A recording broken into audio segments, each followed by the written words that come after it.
Hold on, one more live. There we go. Hey, what's up, everybody? Welcome to WFSO Bucks Talk. We're gonna talk about tonight's game and big game and one of the biggest combat game that the Bucks have this season. So from a 24-point deficit and just came back and won 103 to 110. So we're gonna talk about that, and this will be a longer episode because we still gotta do our Barrett's drinking game. I do have my White Claw, non-alcoholic, my last one. So we're gonna play the drinking game, and I think it's gonna be double the fun because we're gonna talk about not tonight's game, but I guess I was on the verge, like I said, every time we would lose, I would have done the drinking game, but I'm just like it's just like his hate for Kyle Kuzma so much. Just get to play the drinking game. So and it's a hit with some of y'all, so why not? Um, so let's talk about this game, and just let me set up the pre-recorded version, and we will. You took her out, right? Yeah, So why did she use the kitchen as her own personal bathroom?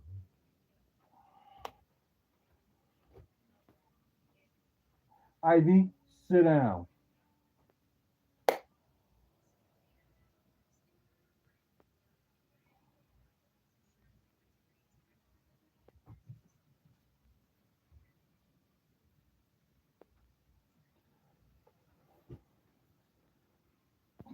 I don't even blame you, Mindy. Anyways, trying to do something and things always happens. But anyways, let me get this set up and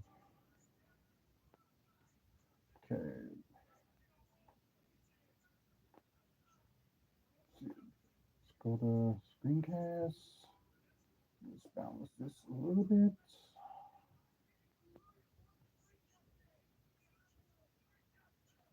Let's see. Okay. Gonna get it started in three, two, one.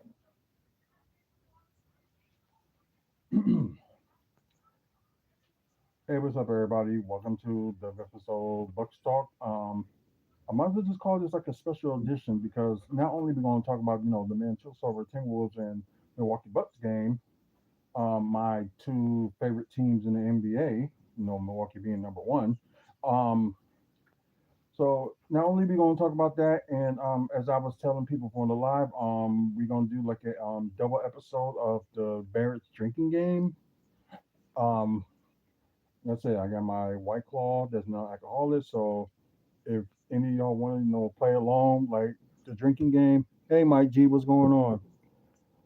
So it'll be right after we done talking about the Timberwolves and Bucks game. We will do I think it's two videos, Barrett's Bucks breakdown that we're gonna watch. And just mainly, if y'all don't know the rules to the like drinking game, every time he mentions Chris Middleton or Kyle Kuzma, hey there, Bobby Bananas, that's a good name. Um, like every time you mention Kyle Kuzma or Chris Middleton, you take a drink, shot, or whatever your poison is. But if you're a kid or you're a teenager, get like water, juice, or a soda. So just make it more easier. So we're gonna talk about a little bit of this game first. One of the biggest comebacks that I don't know if it was in history, but I knew it was in the season because the Bucks had like some comebacks in certain games, and yeah, this is just none like no other. And plus, Bobby Portis returned too and made like a big difference from the bench, which they kind of needed like a big man bench help. So the takeaway were like they played Brook Lopez a little bit in the fourth quarter, but they decided just to not play him for the rest of the game, which was kind of a smart move. And also, if you got a center that's supposed to be rebounding but can't rebound or just don't try because you like the No, he's probably the second tallest guy up there next to Rudy Gobert, which is 7'4", and he can get a lot of rebounds. So it's like I guess only like Rudy Gobert's weakness is like he can't shoot the three. So that's mainly like his weakness. And this is sad that Burke's weakness is like he can't rebound. So I don't know. It's just sad, and I don't know. Maybe they. Oh crap, that was close. Oh, and probably y'all probably gonna hear me in the background because I'm watching the oh, top of the ninth. Brewers and Rockies game is going on, so it's like the top of the ninth. Then so yeah, I know after all this, then the bottom of the ninth, then the game is over. If somehow Colorado makes the comeback. But just like I was saying, they had the lead in the first quarter, and I apologize for not knowing much of the first quarter because I slept through majority of it. On the wire, it's just like suddenly I just passed out and woke up like towards the end of the first, so I guess I just missed majority of it. Like only saw the beginning of the end. So just say that. So at one point the Bucks were up 16-15, then it just went like kind of downhill from there until maybe a little bit of the third, then the rest of the well like a little bit of the third, like ending of the third, then the rest of the I would say all over the fourth quarter that they made this big comeback. And at one point I think it was like 38-8 run for most of that quarter. Because like at one point it was like about like a minute left, and Timberwolves only scored like 8 points in that quarter. Then I think DiVincenzo like hit a three, then he made a layup, and yeah. So it was kind of like downhill from there. So it's good to have this element, and I'm like happy Kevin Porter Jr. one of the biggest steals in the trade deadline. Probably be the biggest steal period in that trade deadline this year. Um, but I know some people gonna get upset, Kyle Kuzma, but they didn't have him in the they haven't played. He didn't play the fourth quarter at all. So I think they kind of see like that sometimes he's good and some days he's not. So I don't know, but I'm still saying that it's still a good pickup for them to get Kyle Kuzma. So because he can learn, and you got to like a decent contract album. And for people that's saying the money he's going to get is going to keep going up, no, if y'all really look at his contract, especially what they was posting online, the his contract is like going is go down. And I think he's only gonna make like what was it like 21 million. He's making 23 this year, and next season he'll be making 21. Then that third year he's making 18, and I think he got a player option after that. So the Bucks can do what they want like after that and stuff like that. But I think they're gonna keep him and probably just work with him over the summer or have him like work out with Giannis or something like that because look like he could be that Giannis type player. But it's just like at times some players do it too, but I think he do it the most that he forces shots up, and that's like a big problem if you like forcing your shots and you don't make anything. Like he's good around the paint, so I can give him that. And his free throws got to be worked on, and yeah, he's got to be a better rebounder. Because like I said, one game he had like what was it, like 15 and 13, yeah, 15 and 13, and that was great. But there's gonna be times he's gonna be playing the power forward, so he really got to like help with the rebound, and that's one of the like issues. Then now we got Bobby back, and he actually helps with like rebound, and of course he didn't play that bad of a defense. tonight too, like normal. So yeah, this is something different, and I'm glad he did work out with the team like when he was suspended, but you know, so it all worked out at the end. And before I get to the quarter numbers, well, there was some news today. I was gonna do like a video on it today, but I was like, you know what? I'll just do it all in like one go. That of course we know we're gonna get Jericho Sims back starting the first round of the playoffs, which will be next weekend. So whenever whoever they face or whatever, so it's just like a wait and see. Just put it that way. And other good news that Damian Lillard will be back in the first round of the playoffs.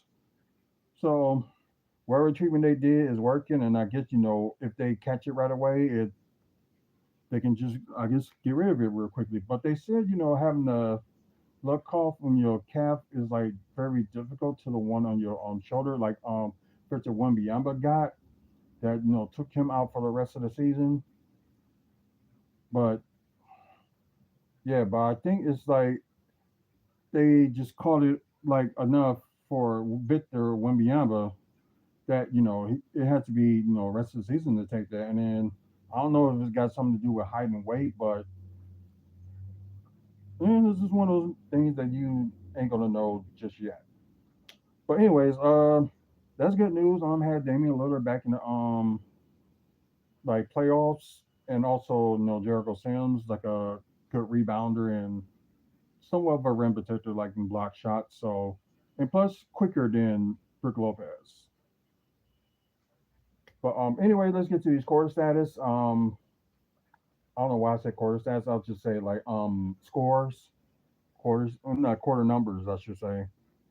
You got Minnesota up and they're tied for the highest they score in a quarter with 28 to Milwaukee's 23. Then second quarter, same thing with Minnesota, the highest oh no, that's not the highest they score in a quarter. I'm sorry. That's 28, and the lowest that the Bucks has scored 22. Okay, third quarter was the highest that the Timberwolves scored 34 to Bucks 25. Then, like I said, parts of the like ending of the third quarter, then all the way through the fourth quarter, it was just like all Bucks from there. Like the highest that they scored in the game in this quarter, 40. And you got Minnesota scoring the lowest in the quarter of 13. So yeah, yeah. Then the fourth quarter, Minnesota just fell apart. Like shots wasn't hitting. It's kind of like same thing like with our situation. Like but it's like kind of like second and parts of the third quarter, like our shots was not like hitting. And finally got the momentum and they were starting to hit. So that was good news. So that let's move into the team status. We'll start with Minnesota first. Um, oh wow, they had a lot of players that didn't play, so they was really healthy. And oh, thanks, Nunar. If y'all end up getting the opportunity on YouTube, please subscribe to the channel. Please try and get to 1,000 subscribers by the end of the year. So hopefully we will get there. So yeah, and for you guys that's watching on Twitch, like spread the word about the channel. We do like live content like almost every day. So you get your chance, check it out. And of course, we're gonna need more followers as well. So please try to promote the channel for us. And also on YouTube, y'all get the word around as well. Okay, now back to the team status. We'll start with Minnesota. 41 to 89 with 46.1% from the field. Eh, somewhat okay with the 3-point shooting. 13 of 40 with might just say 33% from three. And oh, I didn't know Anthony Edwards was shooting three pointers that bad, and like he was just killing us with like his mid range shots and stuff like that. Although it doesn't look like it, okay, Brewers finally won 7-1. Okay, so I can change that, and I know there's another game going on right now. Let's see, let's skip through that.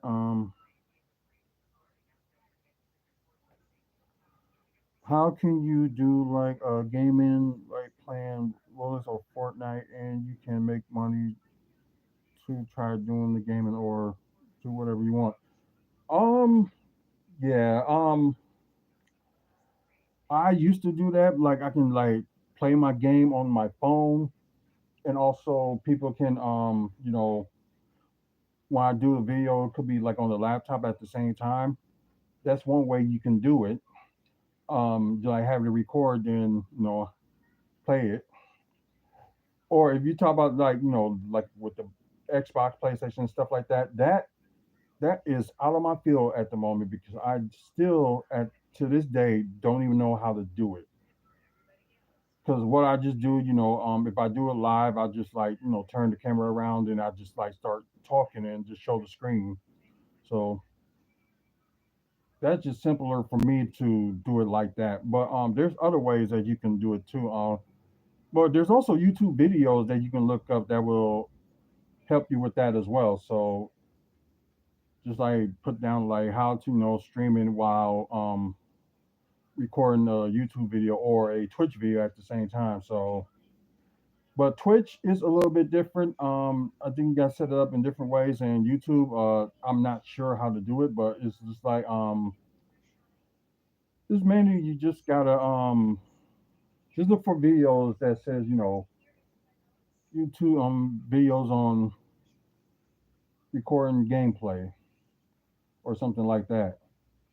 So that's okay. The Warriors and Suns are playing, so probably get to that game in a minute. Might just say a few minutes. Um, but anyways, free throws. Oh wow, they really didn't attempt that many free throws. 8 or 9 with might as well say that's 89% from free throws. 10 offensive rebounds, which I'm not even surprised. But total of 42 rebounds. 25 assists, which is pretty good. Yes, steals was a little low, and I think they just didn't have that many turnovers. Bucks, but we'll look at that in a minute. 3 blocks, and I think one of them had to be at least Rudy Gobert had to have 1 block, but 13 turnovers. That's okay, but it's not that good. Anyway, let's go to looking at the Bucks.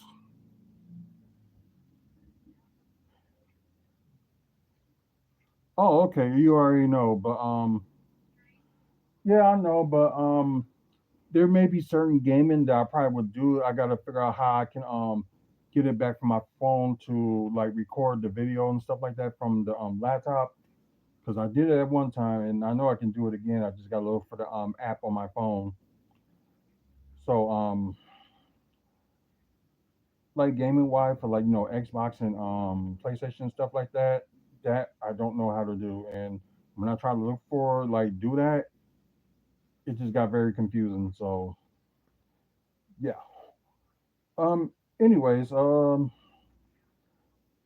Bucks with 40 out of 84. Mother said that's 48% from the field. Not that good 3-point shooting either from the Bucks. 12 or 36, and with 33.3% from three, that's not good. And I think it's just some players like some of the benches and stuff just had like a bad shooting night when it comes to the three. Yeah, it's just crazy. Um,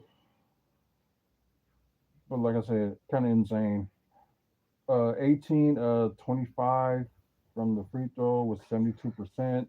We already know like Giannis has his on days and off days on the free throw, but today it was just like one of his He was off for free throws, so yeah, kind of sucks.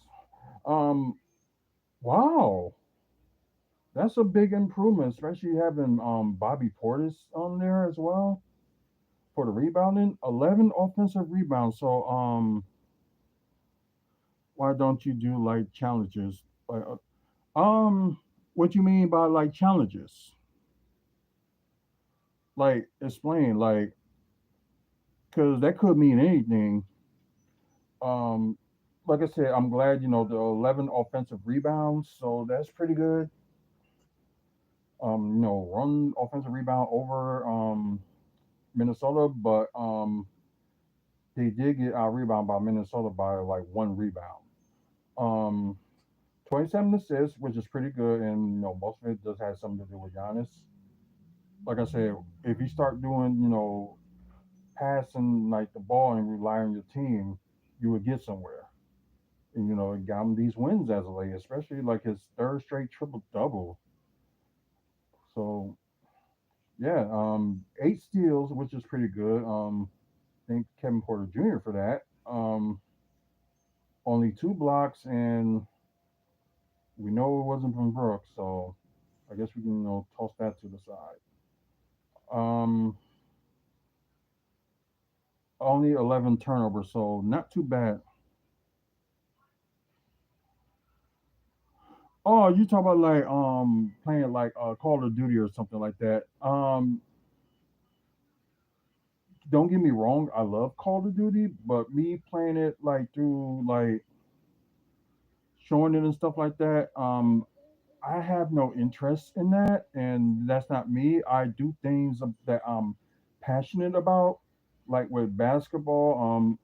But I am gonna try to do like some more gaming, like do it from my phone to my laptop. That I'm gonna, end up recording. So I will start doing that, but like doing, like third person shooter games and stuff like that. Like I don't mind playing it, but for just the have it like recorded and stuff like that. I just have no interest in doing that. Like what I talk about on this channel, I talk about the Milwaukee Bucks. I talk about wrestling. I talk about uh sorry, losing my train of thoughts. Comic book movies and TV news. I do that, and I also talk about developments that's going on here in where I'm at in Milwaukee. So that's all the stuff that I do. But I try to tell people like let me know if y'all want me to talk about Milwaukee Brewers or talk about Green Bay Packers, and also maybe talk about some Minnesota Timberwolves games. So like I said, Minnesota Timberwolves is my second favorite team in the NBA. So people get interested in that, just gotta call for it. But like third person shooter games, yeah, I can play it. I don't have a problem with it, but it's just like trying to do it and record and show it. It's just not my thing. But yeah, and surprisingly, yeah, only 11 turnovers, but I think they had like 5 turnovers in the half, and it was just like the third quarter. So baseball challenges, possible. Like if I find the right game to play like on my phone, I don't mind doing that. But it just all depends on the game and like how's it played. So that's something if y'all like interested in that. Yeah, I don't mind doing that. It's just gonna take me some time to do it. So like maybe give me like a few weeks or something like that. Then I'll probably would do pulling up more videos and stuff like that. Anyways, let's get to player status. We're gonna start with Minnesota first. Okay, so a little bit different. I am okay. I can see why Dante DiVincenzo did not start. He was playing like he should have, but well and that's just Minnesota. But anyways, you had Julius Randle with 9 points and ooh, only one steal, 6 assists, 7 rebounds. So kind of like very close to a triple double for himself. But also had one offensive rebounds, perfect 2 of 2 from the free throw, 1 to 3 from three, but 3 of 8 from the field. Yeah, he's looks like he's not feeling well with Minnesota, so I wouldn't be surprised in the offseason they will try to trade him to somebody. Jay McDaniels with 13 points, one block, three assists, five rebounds with one offensive rebounds.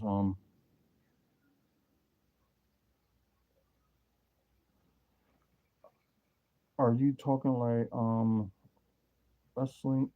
Oh, I think you tried to say wrestling cars or just anything about wrestling. So that's mainly what I talk about. Just anything about wrestling. Just anything. Anyways, Dave McDaniels, 13 points, one block, three assists, five rebounds with one offensive rebounds.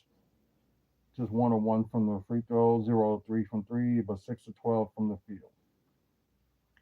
Wow, Rudy Gobert did not have a good game, and yikes, he did not have a good game, but he did have 9 rebounds. That's crazy, and you think he's like the tallest person on there that he will be dominating. But anyways, Anthony Edwards with I'll say he led the team with 25 points, one block, one steal, four assists, 7 rebounds with one offensive rebound.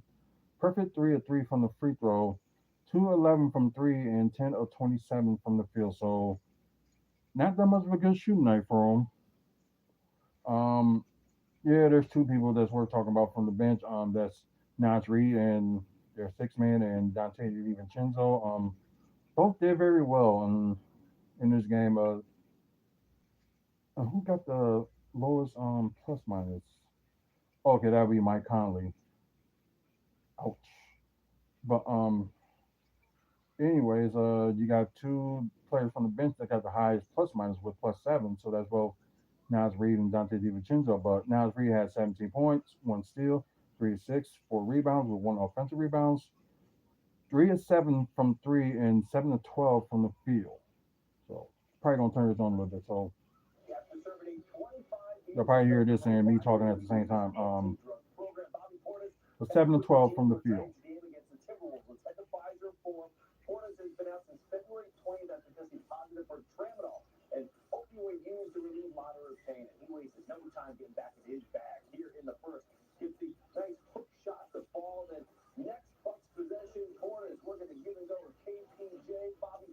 Nice.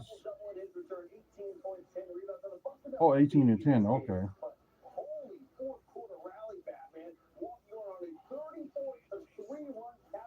Yeah, I like that alley hoop.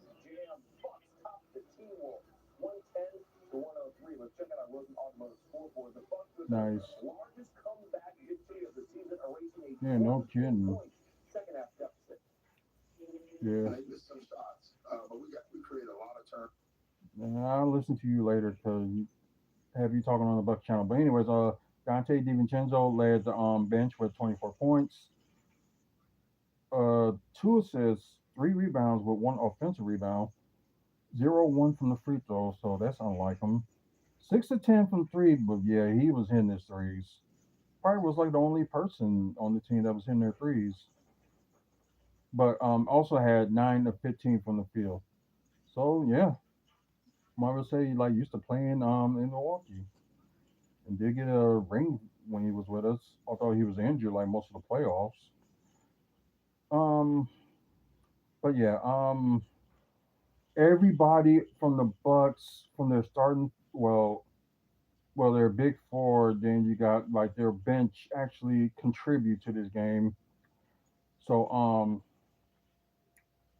well, except for Ryan Rollins, but I don't think he get that much of a pass or a shot or anything like that. So kind of sucks, but what more can you do? Like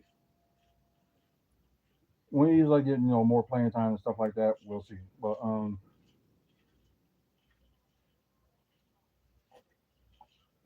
sorry. Okay, Torian Prince had a bad shooting night. 7 points, only one turnover, one assist, 2 rebounds, 1 of 6 from three, and 3 of 9 from the field. Uh, okay, so I'm sorry, but Anthony Edwards had the game high. So, and now Giannis has the team high. and the highest plus minus with plus 26, but he had 23 points, no turnovers, none. That's amazing. One block, one steal, 10 assists, 13 rebounds, his third consecutive triple double.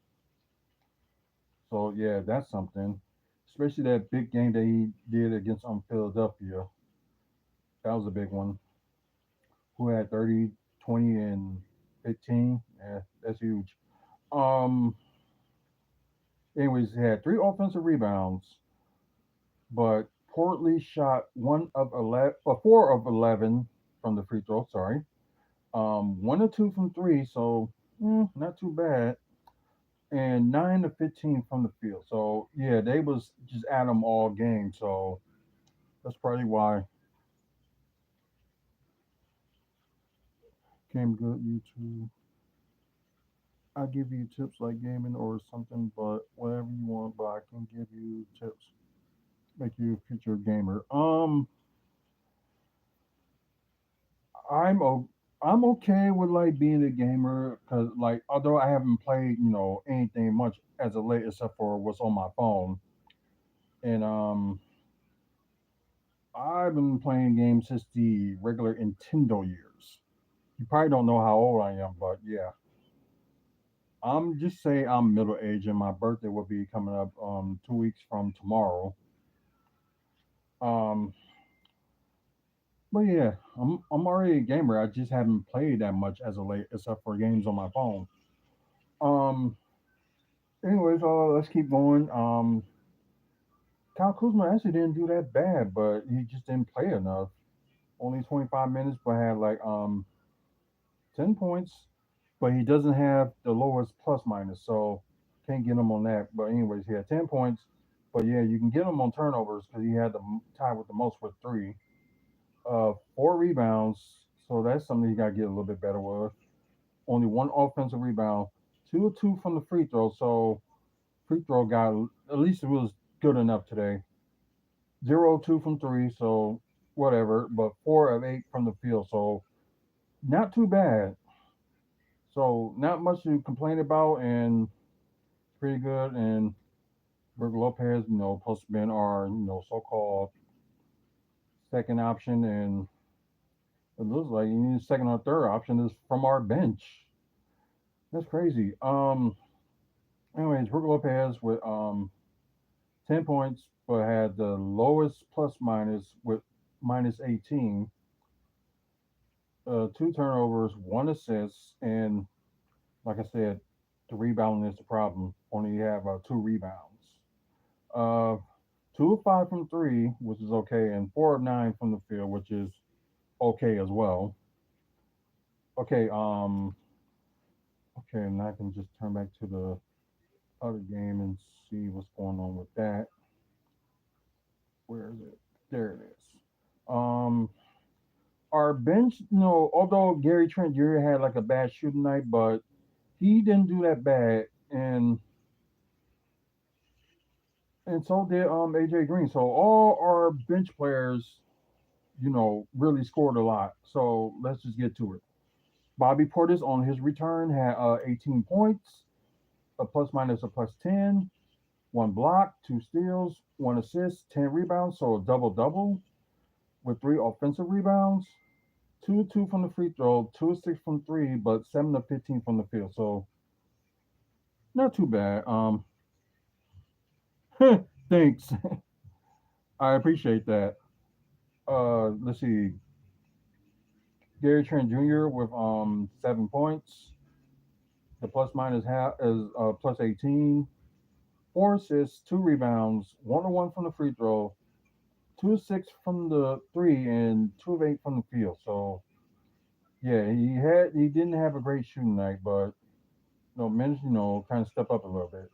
Kevin Porter Jr. led the bench with 21 points, has plus 18 as well for his plus minus. And sadly, but 3 turnovers, 5 assists, 5 steals. I'm sorry. Yeah, 5 steals, 5 assists, 4 rebounds, 3 offensive rebounds, which is huge. Although he was 0 2 from three, but he was perfect 9 of 9 from the free throw, and total of 6 to 9 from the field. AJ Green at his best, so can't blame him for that. 9 points and had plus minus the second highest plus minus with plus 22. Just only one turnover, one assist, four rebounds, 3 of 6 from three, and 3 of 6 from the field. So, like I said, one of the biggest comebacks they had this season, but probably be the biggest comeback of this season, in my opinion. Unless whatever happened with the next three games, we'll see. Anyways, final score: Minnesota 103, Milwaukee 110, and Milwaukee did win the season series between the two. The game before the All Star game, Bucks did beat the Timberwolves 103-101, and I think this was without Giannis and Dame. I think they both were out for that game, but yeah, things changed differently in this game. So yeah, and the next game they got the New Orleans Pelicans back here in Milwaukee, and I will be at that game. So you're probably gonna get like a little bit of a delay for doing the video. So be patient with me. But yeah, I guess there were some implications in this game too. So we was hoping the Pacers were gonna lose, but it looked like they were. But somehow they came back in the fourth quarter, and Washington fumbled.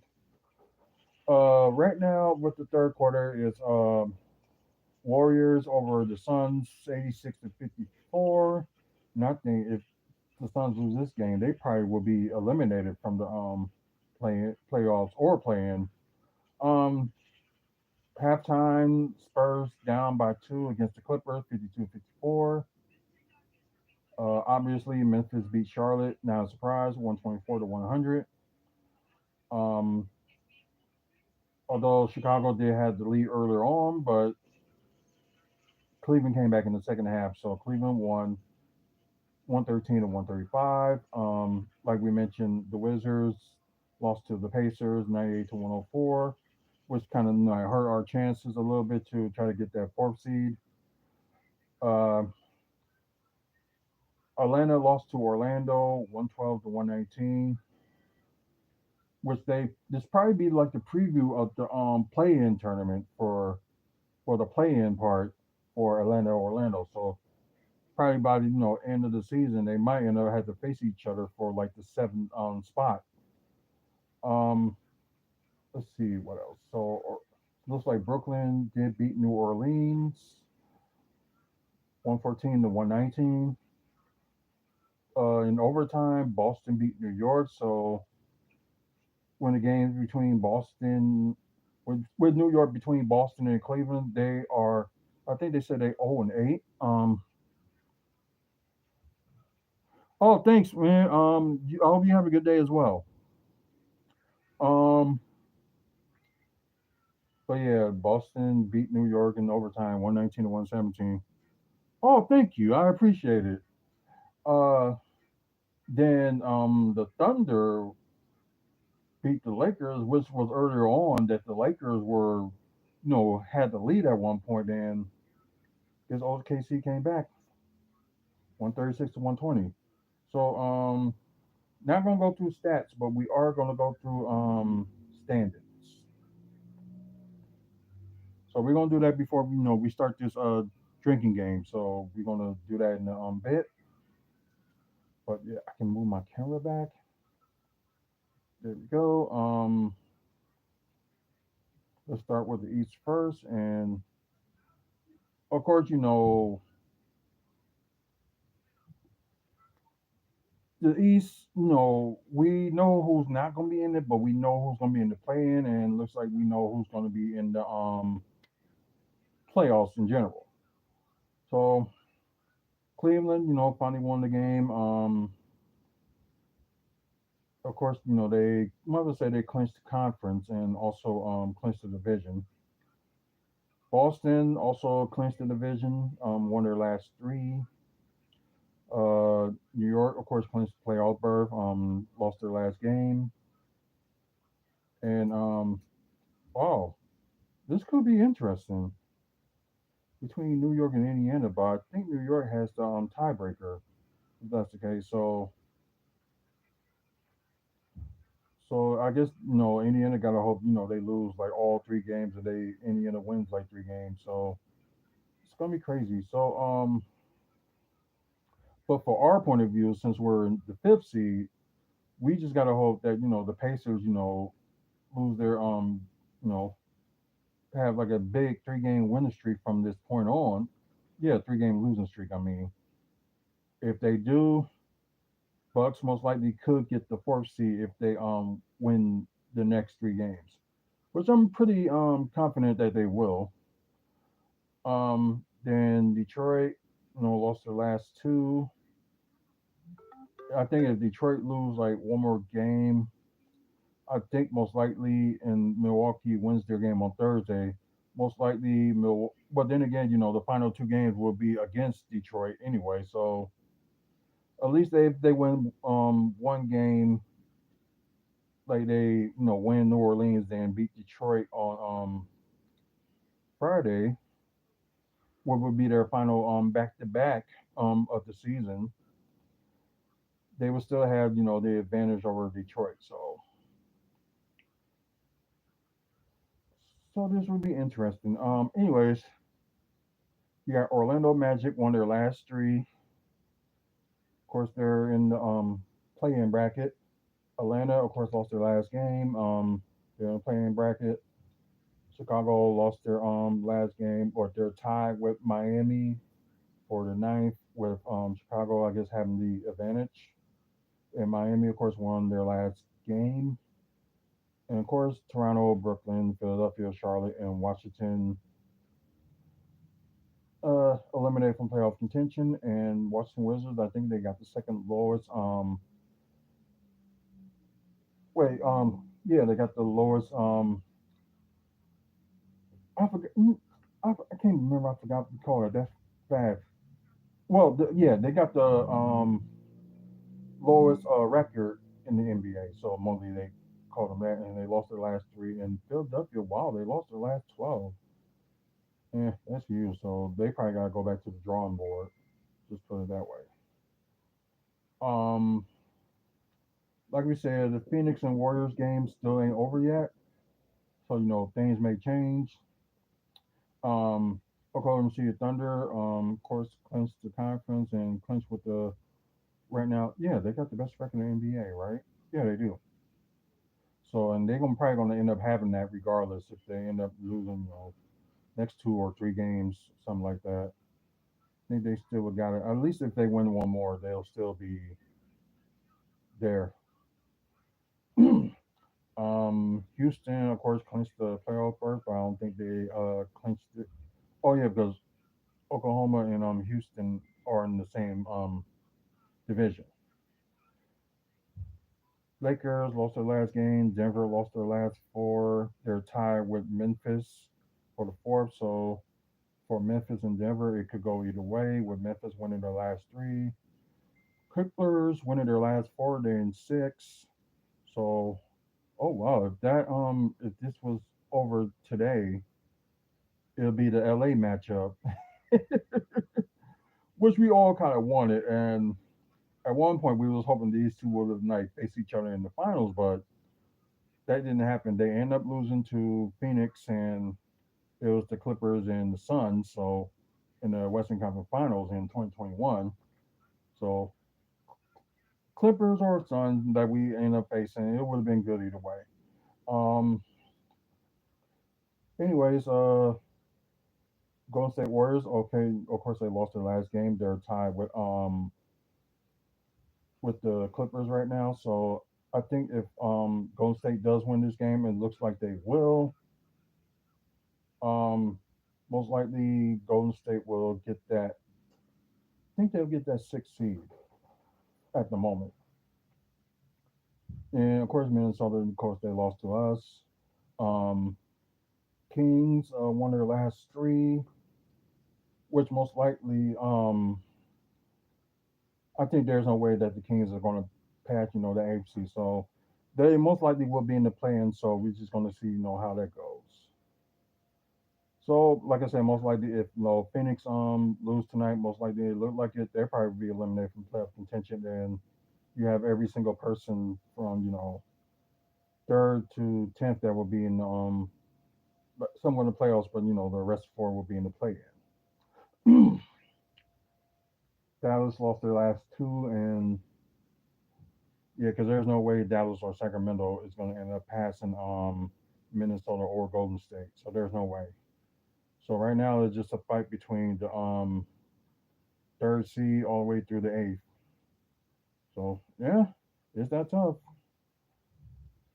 Then you got that's out of there Phoenix, then you got Portland, San Antonio, New Orleans, and Utah, both eliminated from playoff contention. And I think yeah, Utah got the worst record in the NBA, and plus losing their last nine, the worst streak in the West, and of course Philadelphia just the worst losing streak overall.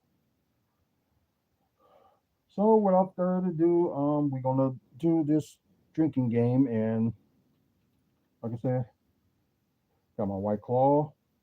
It is non-alcoholic. Just to let y'all know, just in case y'all think that going back on the drinking.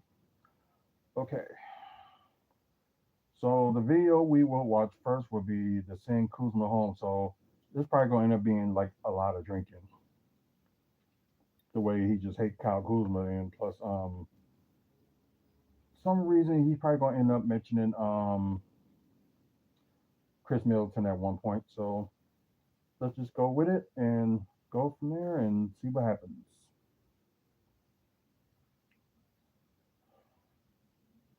Of course, Thunderbolts. Uh, and Sinners maybe, but oh yeah, I ain't gonna lie, I did heard of them. Oh, I thought they said which movies you gonna go see. So It's been a season with some depressing moments, and continuing on throughout, seeing the results of Kyle Kuzma being traded for oops, 35 and 30, 40, oops. and continuing on throughout, seeing You did mention Kuzma, so everybody take a drink. And it looks like he's gonna be on the verge of mentioning Chris Middleton. So the results of Kyle Kuzma being traded for a first round pick swap, AJ Johnson and Chris Middleton. yay, he finally mentioned Chris Middleton.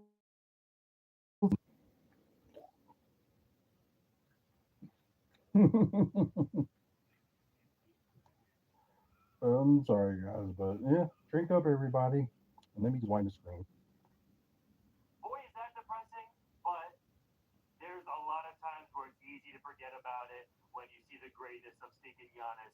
Currently, I mean, Hank Joe in the past week dropped a 60-point triple double, so I can't be mad at anybody that still has him as the best player in the league. But in this moment, there's nobody doing it on both ends to the level of the previous Greek.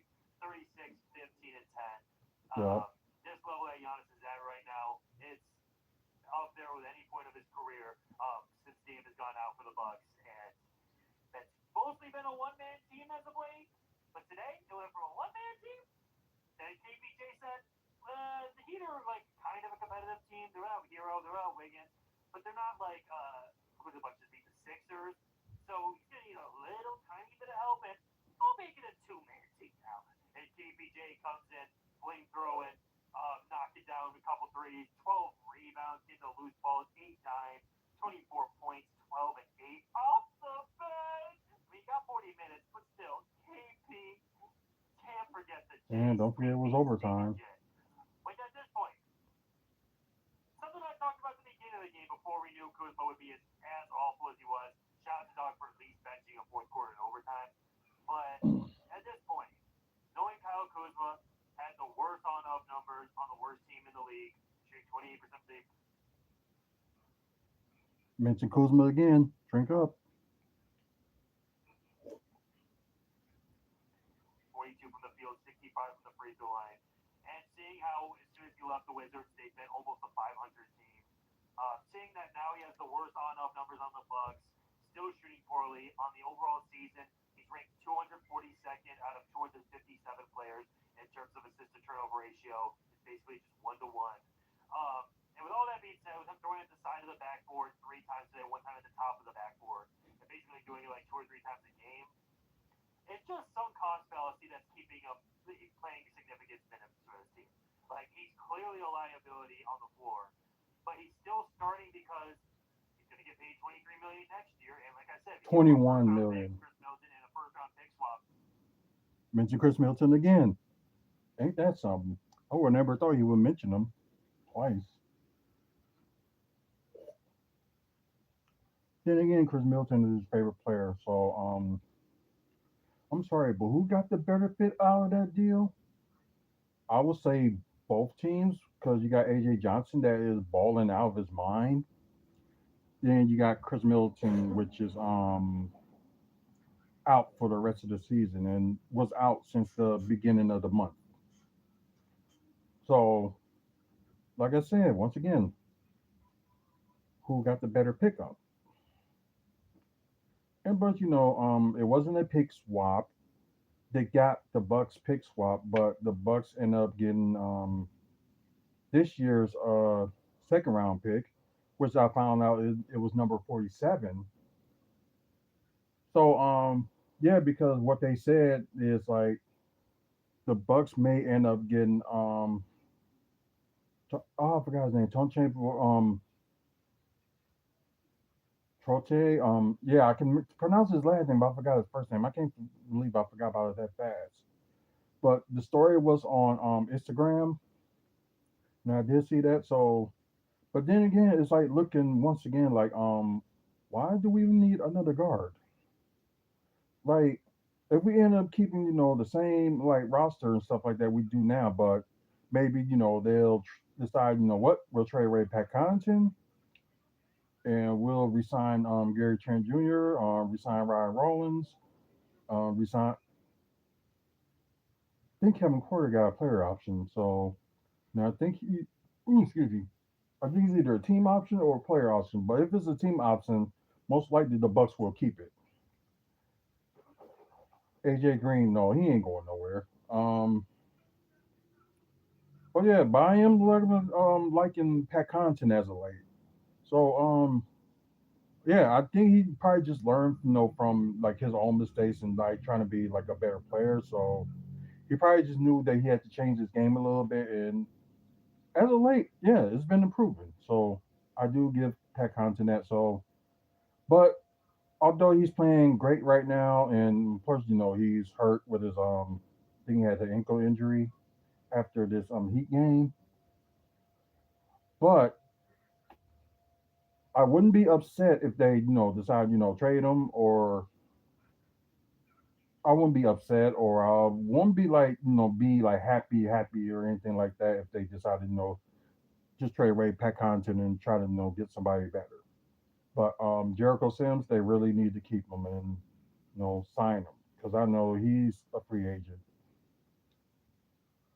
So hopefully the Bucks will smarten up on that one. So let's hope. To go get him to where I think they're just stubbornly still throwing him out there, still starting him. But there is no way, like at some point, the sunk cost fallacy has to end, and you have to just do what's best for the team, which is maybe play him a few minutes sparingly off the bench. But in general, overall, it's clearly backed up by the numbers on the Wizards and the Bucks. Whatever numbers you want to look at, shooting percentage, 3-point percentage, true shooting percentage, free throw percentage, assist to turnover ratio, on-off numbers, net rating. Like, it doesn't matter what number you look at.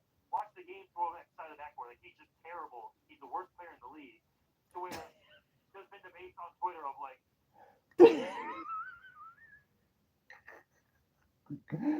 Oh God.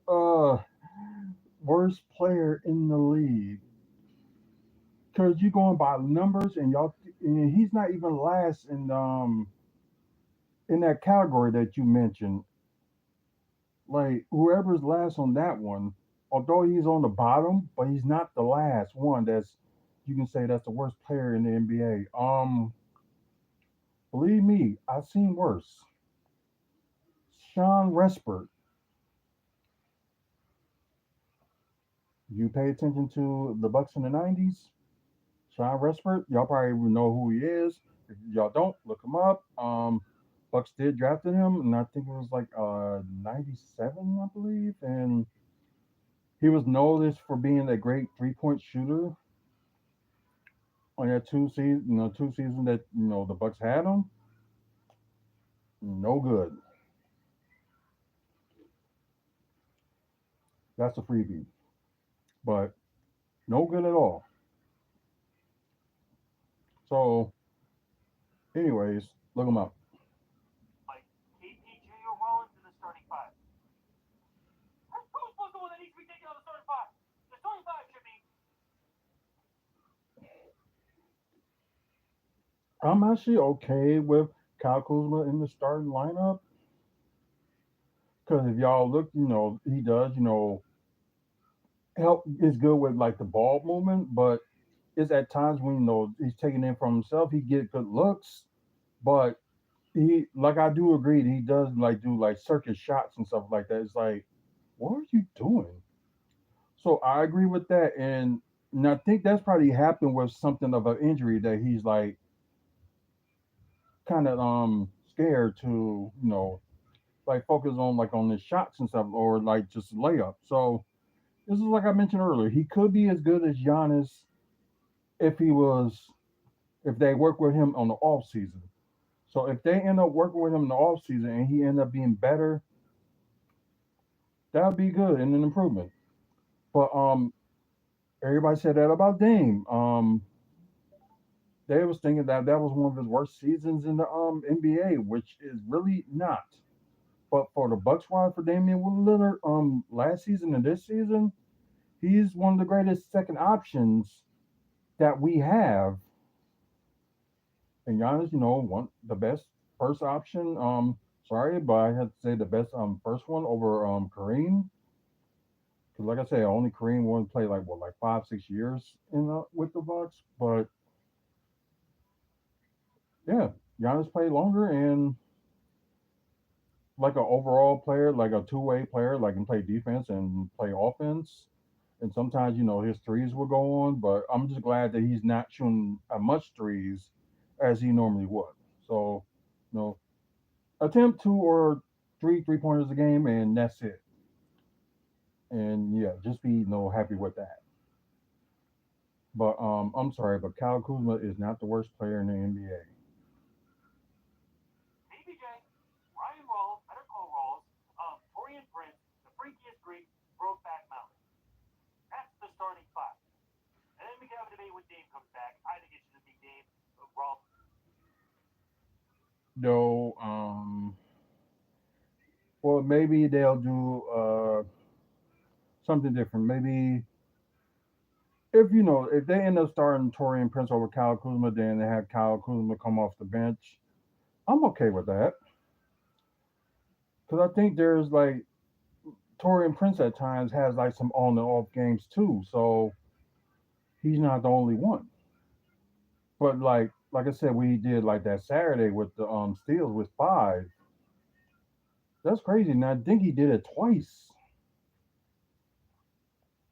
So we can't just say that Kyle Kuzma is the worst player in the NBA. Where you got like some some players like Torian Prince has like his good games and his bad games. So Kyle Kuzma has some good games and he has some bad games.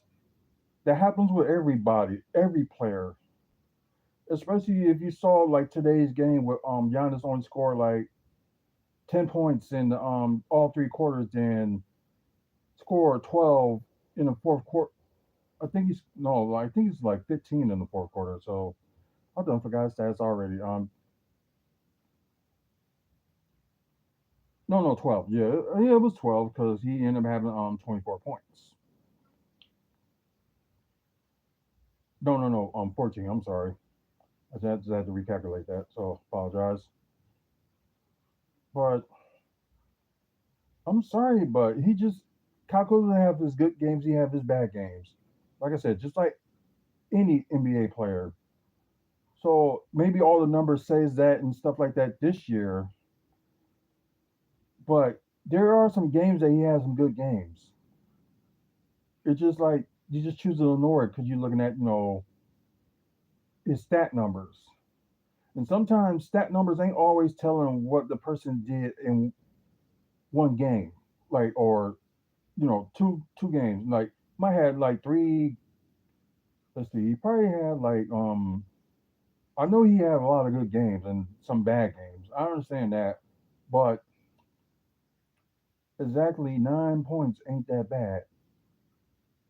5 points in a game, and this is crazy. But the amount of minutes that Rollins have played, and I just think it's just not enough. But I understand why they, have Kevin Porter Jr. end up playing that amount of minutes because he was hot at that time. And there were times Ryan Roland was hot too.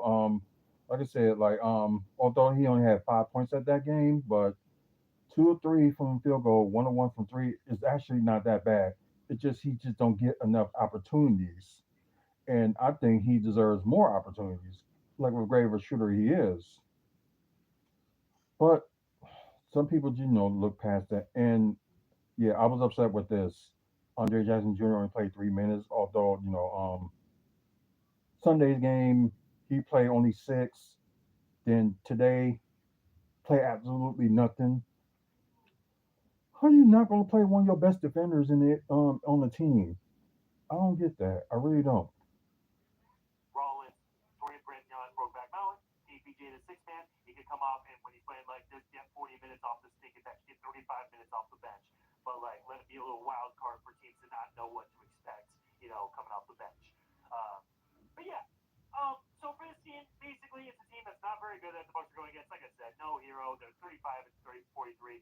No Wiggins. They're missing their first and third best players. Um, but the Bucks squeak out overtime because Giannis is playing like the best player in the world, and Kevin Porter Jr. has a match class off the bench, and then a little bit of help from other guys. Like Kuzma lost. I don't care if the Bucks won. I mean, we lost by 15 while he was out there. Even that got stabbed head at the end Say Kuzma, when drink he up. got put in and Giannis threw it to Brook Lopez for a dunk. But either way, lost by Yeah. 15 while he was out there, so he lost. But I mean, Torian Prince, I mean, he had the score of 13 and 1 6 3 and only 2 rebounds. Torian Prince, the plus minus wasn't great, but mostly just because he played with Kuzma for those minutes. But yeah, the big tough bucket at the end, 5 rebounds, 5 steals. He did enough to help. There was times where he fell asleep defensively, but he made up for that with 5 steals. Broke back Mountain again, some times where Bam Adebayo was giving it to him, but closed out with 2 buckets, big buckets at the end, finished with Yep. 17. He could say he won. He did enough to help. Ryan Rollins, I don't like how quickly they cut his minutes. He's 22 years old. Like, I agree. play him through it, not Kuzma through it. I do agree. 14 Oh, you minutes said wasn't Kuzma great, again. but like, I don't know. I felt like he could have been played through it a little bit more. Connaughton, I didn't really understand why he's been getting minutes as of late because he's been getting cooked on defense and his 3 point shots lost him. But he's always a good decision maker. And when he can hit a three, hit a tough one at the end of the shot clock, and not be a liability defensively, today he didn't get exposed on defense. He could be a big help for the Bucks. It makes it easier for Giannis when he's out there. He just knows how and when and where to get him the ball. So if he can keep playing like this, keep playing him because he could be a real winning player for the Bucks. Gary couldn't hit a thing, but I mean, I guess that happens. Can't expect too much from him. He's basically just Exactly. huge check guy off the bench, a 3 point shooting guy. Like the same thing you saying about Kyle Kuzma should be the same thing I'm saying about Gary Trent Jr. Like there's players that had their on and off switch. Like I think I mentioned this like a while back with Brandon Jennings. Like he has an on and off switch as well. Like the one game he's good, then the next game he just off. Ooh, that was a nice dunk. Like I said, he's on and off. I think that's what like Kuzma is like on and off, but can't really have one good game. Like same thing with Gary Trent. Although he's off at this game, but there's other games that he does pretty well. So it's just really I got to look at that. You know, he was 0 4, but only 1 to 7 from the field. Yeah, but still have a decent plus minus with +6. So if you're gonna get criticism to just only one player, you gotta get criticism to the rest of the players as well. Like I'm always criticizing Giannis for not passing as much as he should. But like I said, as of late, he's doing good. And like when he gets like triple doubles like this, Bucks win games. So it just really he needed to start trusting his team. And Damian Lillard, I think it's got to be a little bit of the same thing, but because he has an on-off switch. Like one game he does like his best, then the next game this just goes down. So it's like both ways. Don't just criticize one, but criticize like other players that's not doing good. So just got to be fair. Shoot, guy. Alfredo has been picking up a big time as of late. 3 of 5, knocked out both his threes, and just whenever he's out there, he opens up things for other people because he just draws the defense. 1 by 19, best plus minus on the team. Yep.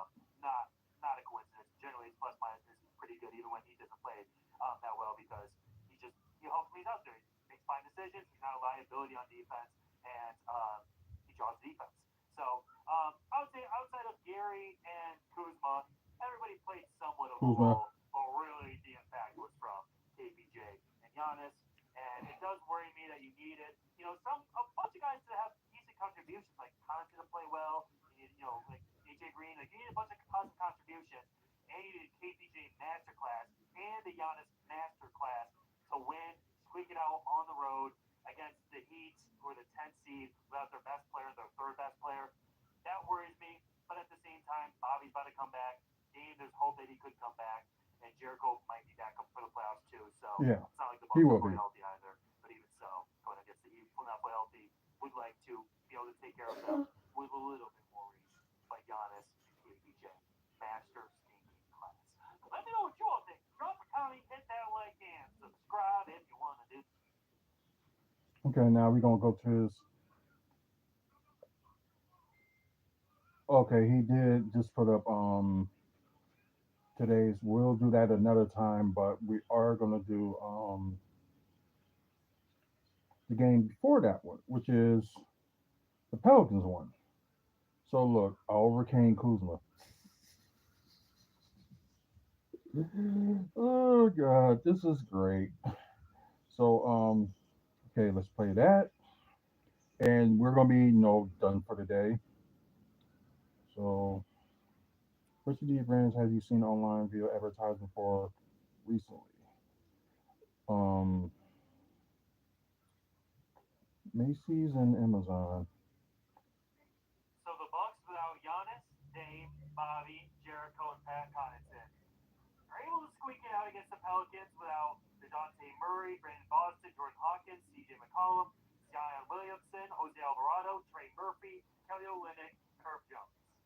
So the Bucks are able to squeak it out against a real G League team where they only have two kind of NBA players out there really, and Bruce Brown and Eve Meese, the rookie.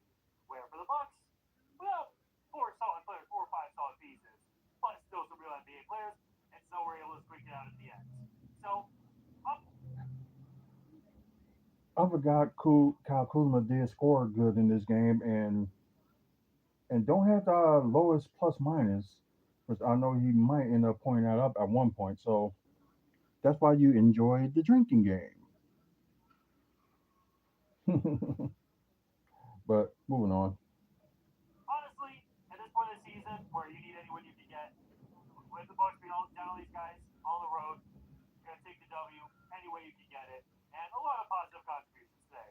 Lil Gear came out with what was it? I think 18 in the first quarter, something like that. Yeah. Or it was 18 in the first half. Yeah, first I think half. it was First 18 in the half. first half. I think like 15 in the first quarter, something like. He came out cooking right away. To the point, and he got the start today and finishes with 20.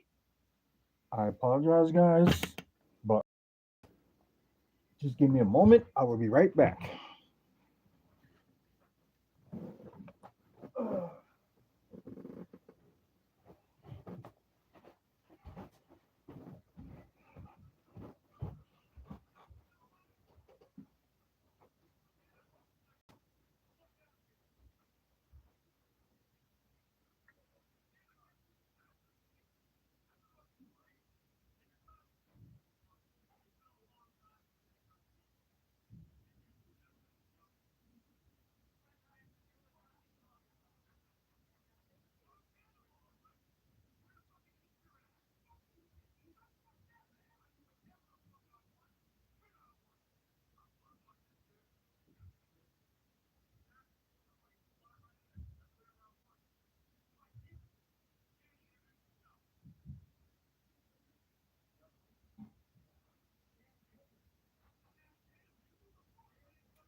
Just how the ground works.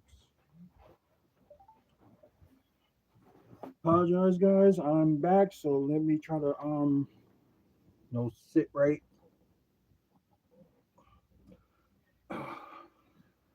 Okay. I'm sorry, Libby. Okay. So, okay, still alive. Yep, and let's replay. 29, Brokeback Mountain, showing a very nice rookie, Casey, a guy that before the draft I wanted the Bucks to draft. Didn't get the chance to. Right. But Yeah, and that's like another story itself. Like, Bucks, hoping they would have to tune to get one of the centers, but everybody wanted a center that can, run, shoot, and defend. And this past draft class was that good example of that. Why they didn't go for like another center, but then again, they did get Tyler Smith, so that's a bonus. But Doc is just not playing them, especially in this situation. But I'm glad they did use like Pete Nance to play him to that game on Sunday because you needed another backup big, but then again, it's like who's going to be your backup big and all that stuff. And I'm glad Bobby Portis is back, so I am happy with that. Um, but just at that time, when he was out and Jericho Sims got injured, like what you gonna do? What they Doc didn't even try to give Tyler Smith or Pete Nance at the time a chance until that point. It's just silly. It just really is.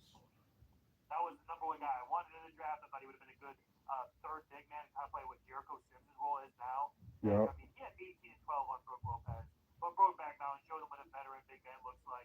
Gives him 40 and 12, but also 4 blocks to go with it, and we won by 8 when he was out there. Don't know why I was looking at my.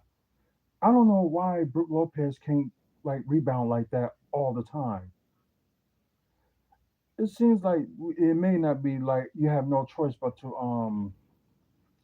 he probably just had no choice but to rebound because he was like the only like big man that can gotta do that. But then again, Kevin Porter Jr. Yep, he rebounded and Pete Nance 5 rebounds for like 14 minutes is not that bad, but maybe if he would play a little bit longer, he may have had 7 or 8. Who knows? But I don't know. Doc got to do better. Like I don't blame him from like coaching today, like today's game, but just some of these other games is just like, what are you doing? Looking at my phone for the stats. The stats are right up on the screen. Anyway, outside of that, Kevin Porter Jr. off to a rough start today was 1 of 7, but then after that, if my math is correct, he was 7 of 11 after that, 3 of 5 from three, which is just shocking how well he continues to shoot from downtown. I think he was 23% from three before he joined the Bucks, and I guess right now we got him at the perfect time where his numbers were just bound to turn around because 23% is just way too low. He's always been a little below average from three, but he's never been an awful 3-point shooter. But now he's 42% from three coming in today. And after today's performance, he's probably going to be like 43, 44% from three. Well, outside of that, I mean, it was just another game where starting to like the two Kuzma defenders that are still. That Kuzma.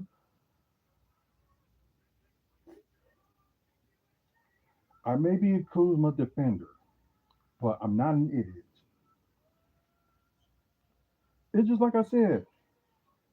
Call him out when he has good games and call him out when he has bad games. You ain't gotta throw like the man's, stats or something just to prove that he's like the worst player in your opinion in the Bucks or NBA, which he's not.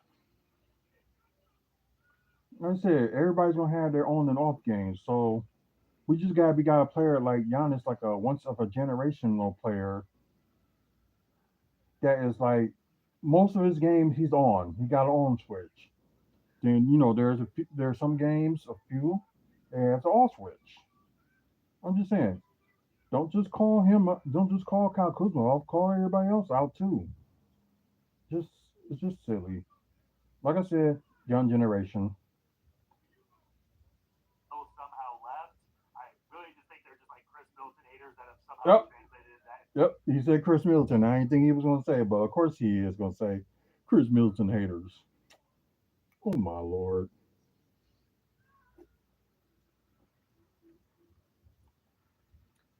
dude.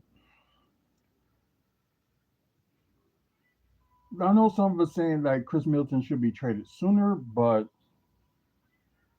it was actually, I think they should have traded him last season, but this season could have been more than perfect for trading Chris Middleton because he's out for the rest of the season with the same knee injury that he's bothering him for the last 4 years.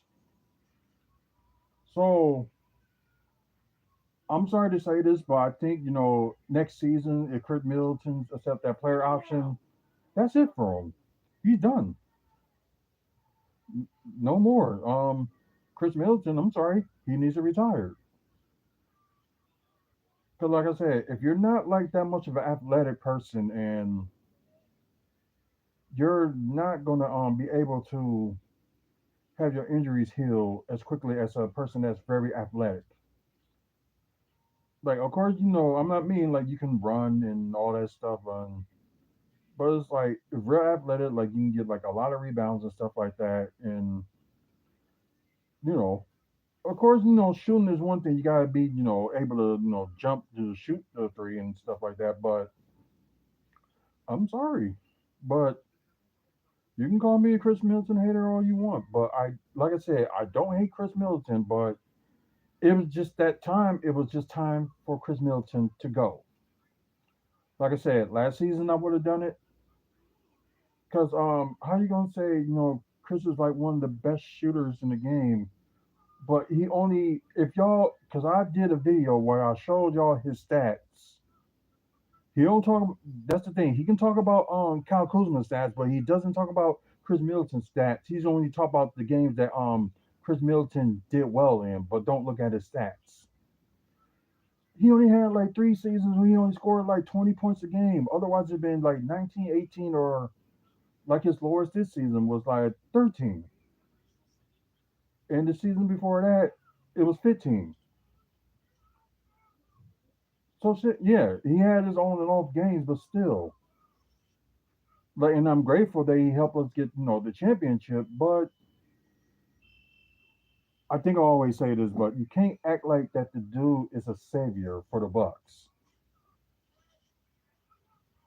And I know he's gonna mention the playoffs that Chris Middleton had last season, but the point is, did we get out of the first round?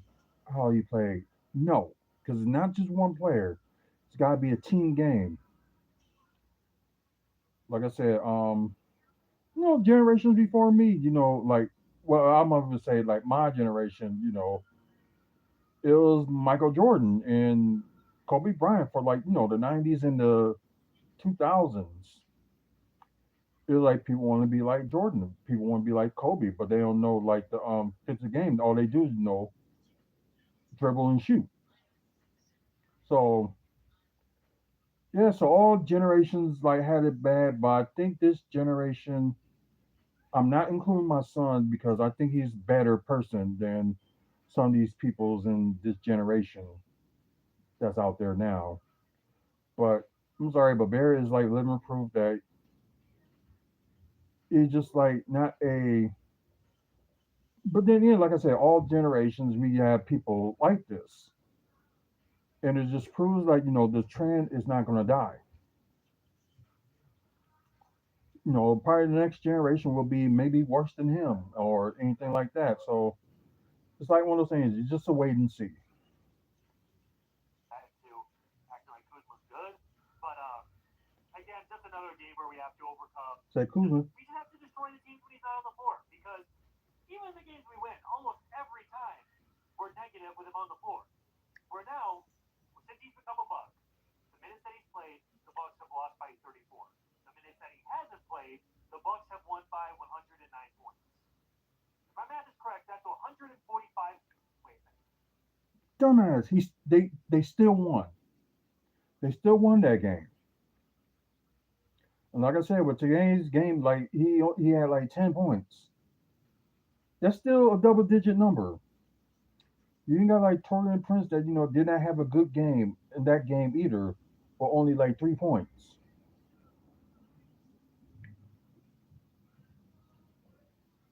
It's like he go on to the people that he doesn't like, but when it's like people that's doing bad that he does like, don't criticize them.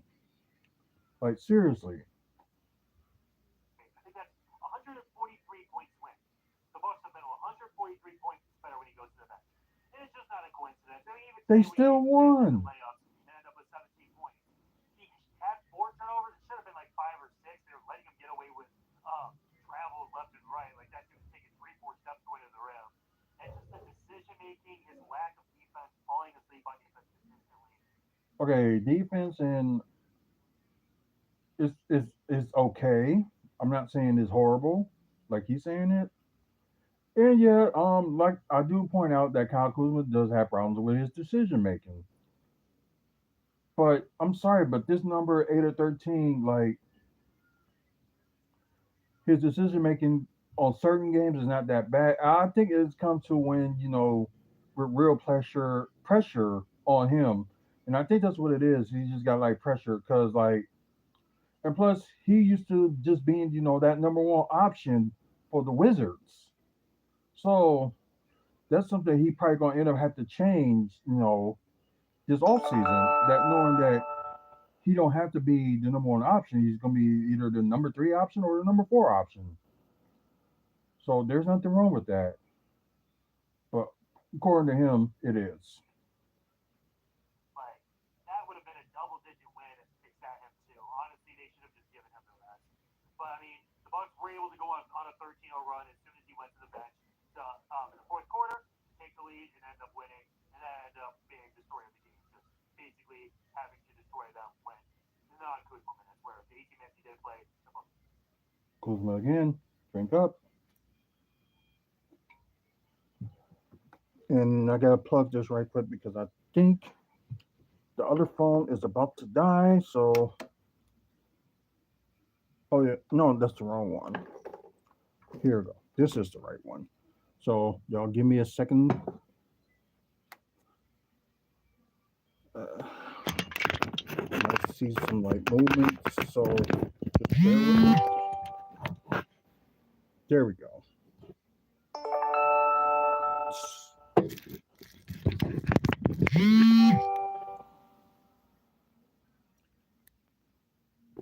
I'm fine with that. Just let it charge. Okay. So let's continue. The Bucks won by nine.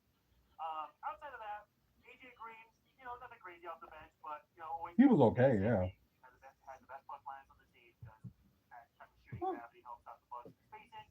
Andre Jackson, I mean, I think he's better than Kuzma, but I mean, today he only worse plus minus than Come Kuzma, on, Libby. and I mean Come his on. defense, Come on. Try again. not his defense, his offense, like bro, you're Come on. afraid to shoot layups and wide open threes, yet you are fully confident doing unnecessary behind the back, around the back dribbles, and I can't stand that stuff. Watch out. Out the way. But Let I'm her still get grateful through. for Kuzma. He's out to it. And then Peter Sorry, guys. Go ahead, Libby. Go ahead. Leave her alone, Ivy. Nance getting 14 minutes. A guy that's uneligible to receive minutes in the playoffs over Tyler Smith, a guy who played on Montas Muzele's G League team and arguably had better numbers than Muzele. He was more efficient than him.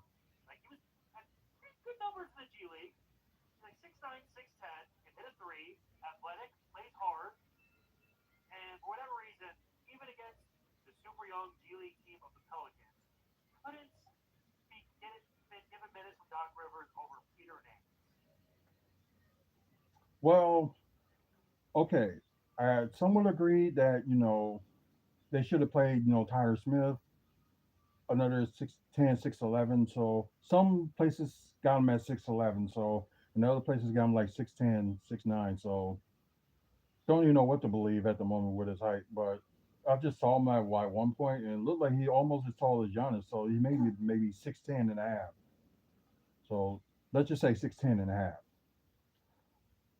But still not that bad. And Pete Lance is 6'10". I was like, you got to use one of these big men to like get like Brook Lopez and Giannis some rest off the center position. Although it sucks that it took like now for Doc to do that. So it's just like I said, like Doc does have some questionable coaching, which I know everybody does not like, and I understand it too. So it's not like like you can complain about it all you want, but it depends. What are they going to do with that situation? Oh, you heard me? Yes, I did. Sorry. No, that's fine. That was the wife, ladies and gentlemen. Hi, people. Oh God. The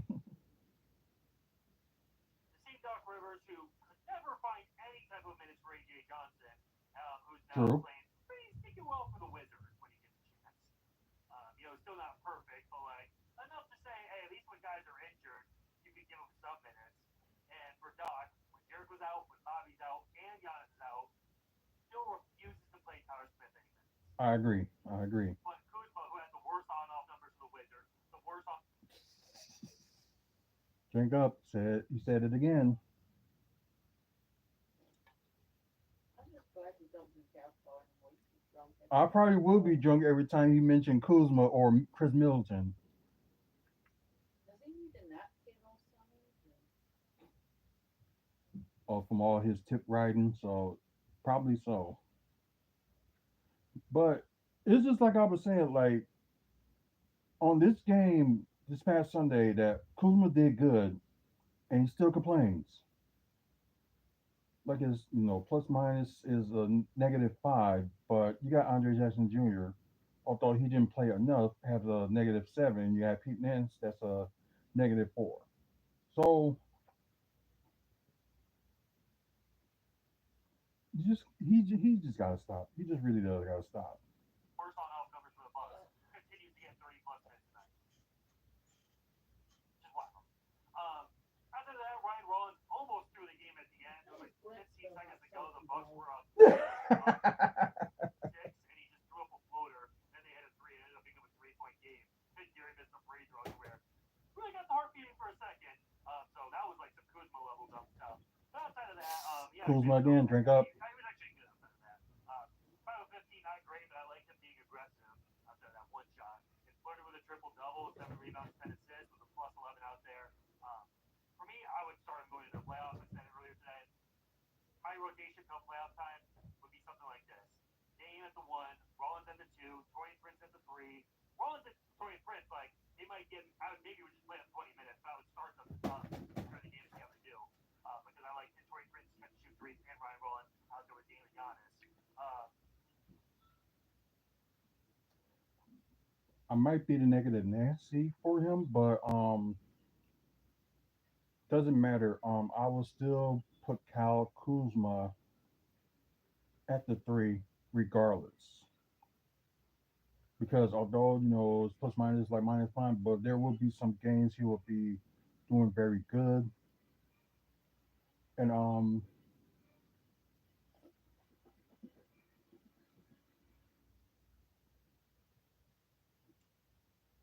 okay, if I end the drink, I still got my flavor water on the side here. So yeah, but it's The way he goes up is the same way as in Halloween when they go, evil evil dies dies tonight, tonight. God damn. right? Well, if y'all familiar with Halloween Kills, like you got people saying evil dies tonight, and they did this game like we're kind of doing now. That every time, Every time it was said, yep, a shot every time when they say evil dies tonight. I counted it 37 times. 37 times. Yep, Wow. every day.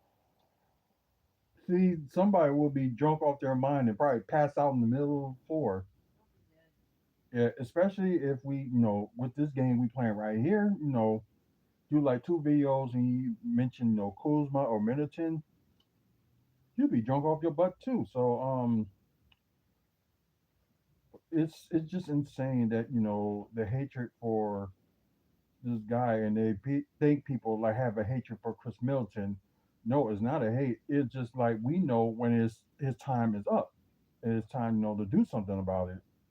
So they finally did, and you're not happy. Well, too bad. It's like I wasn't happy when Ray Allen got traded, but I moved on, and with his success, outside the Bucks, Ray Allen ended up getting two championships. So it was better move for him. But I think he would have at least won one with the Bucks if he would have stayed. But we had a owner, nothing against Herb Cole, but Herb Cole has like a system when it comes to players. Want to get the ones with the clean cut and stuff like that, and not judging them by talent, but just judging them by how they look. So, but then again, oh hey, what's going on, Michael? But and plus, we had a crappy GM and Ernie Gunfield. And I never liked him in the beginning, and he didn't do that much well either when he was a GM of the Wizards. So I don't even know what he's doing now. He's probably not even doing anything. Yeah, I remember you, Michael. But just truthfully, like bad GM, and he gets upset with this Jimmy Haslam guy that now owns the Bucks and owns the Cleveland Browns, with I guess just showing that he doesn't care about the Cleveland Browns. So I can't even judge that. Although Cleveland Browns as of late, been like up and down. But he just took over ownership this year from not West Elms, but Mark Lazary. So it's just like one of those things, like you just got to really see what he does this off season. And since you got mad because he did like maybe have the decision like with the trade deadline that you're not happy with, but he's not just one person. There's other owners of the Bucks you should be pointing fingers at besides Jimmy Haslam. It's like he's not one of the majority owners, but West Indies is also a majority owner as well. And with Mark Lassery, they brought the team. So you can't just point like finger at one place. Like I know it's easier to people like point fingers when it comes to like Doc Rivers, which his proven record, which I understand that. But I was one of those people. You know what? It's half a season, so whatever happens, we'll see. But um, like the first full season of him is almost complete, and I can just say it's like ups and downs with Doc. Well, like today, he did very good, coaching wise, and with Sunday's game, like I do agree with him that Tyler Smith should have played. You got to like play some young guys to have them get experience, and they end up getting better like in years time. But as people telling you about Doc, that he doesn't play the young guys. Now I guess it's proven that when he was with the Boston and let's see the Clippers, and I wouldn't say he did that in Philadelphia because he ended up starting like Tyrese Maxey for his first 2 years in the NBA. So I guess it's one of those things you just gotta pick and choose. And then Giannis at the four, Brokeback Mountain at the five, Bobby, KP slash KBJ six, seventh man, Gary, AJ Green, eighth, ninth man, and like basically everybody besides Giannis and Dave, all those other guys in that nine man rotation, they could all like their minutes could vary greatly. Like the ninth man, 1 minute, one game, they give me 33 minutes, and like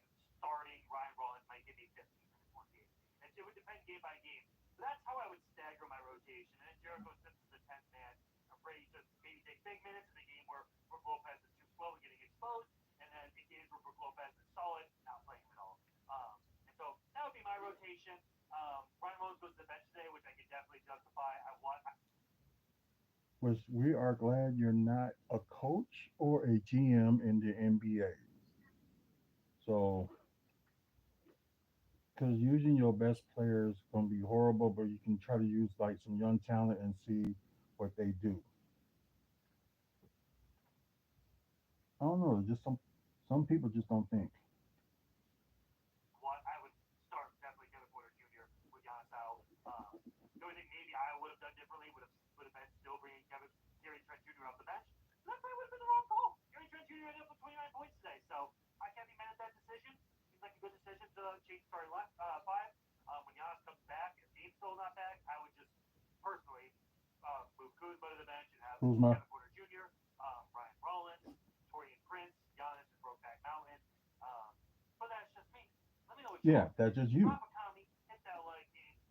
You're right, because that's just you. Not everybody else is thinking that. Only you. But it's just like you probably gonna see like his videos over the years, and he'll probably will end up getting way better than what he's doing now. Because okay, we were that young, we were that passionate, but some of us have sense when it comes, talking about the NBA and stuff like that, and some of us do not have no sense at all. And I'm sorry, but he's one of them that doesn't have that much of a sense. Don't know like the team's history and things like that, and I know there's still things I still need to learn about the Milwaukee Bucks, but probably gonna take one day in the summer. Oh yeah, I got that book, so I can always reread that book again. So forgot I had that book. But anyways, thank you guys for watching. I could ramble on about with Barrett all night, but I know some of us ain't got the time, and now I don't want to waste y'all time. Going on and like talk about it like all night. So, but anyways, I said thank you guys that's watching through Twitch. Thank you for your support, and please follow us on either WFSO or WFSO 2 channel. So check us out. Um, thank you guys for YouTube. Like I said, like and subscribe. Trying to get to 1,000 subscribers by the end of the year. Hopefully we get there. Also, over 2,500 videos and counting. So maybe some content you might like not just like talking about the Bucks, but also talking about wrestling, comic book movies and TV news, and developments that's going on in Milwaukee. So right now it's just kind of a little bit slow, but yeah, we will try to work something in. So we'll see. Maybe tomorrow when we do after dark, we will squeeze like some of that stuff in there. So it's like a wait and see. But anyway, check out the website wrestlingfanspeakout.weebly.com with upcoming events in the Midwest. My friend got a show this Friday, so if y'all in the Milwaukee area, go check it out. It's Slam and Championship Wrestling at the bar on 60th and Burnham. Just right on the corner. I think the show starts at 7:30, I believe. And his guest would be none other than OVW star Eric Surge. So if you get a chance, check that out if you're in the area. So try to support wrestling. But point being that like I said, check out the website. Of course, upcoming events, photos that we took, pictures either with wrestlers or at Bucks events or at wrestling events, and some other interesting stuff that's on there as well. So please check out the website. Otherwise, thank you guys for watching. Until the next video, you guys have a good one, and well, have a good night too. So see you later. Good night, everybody.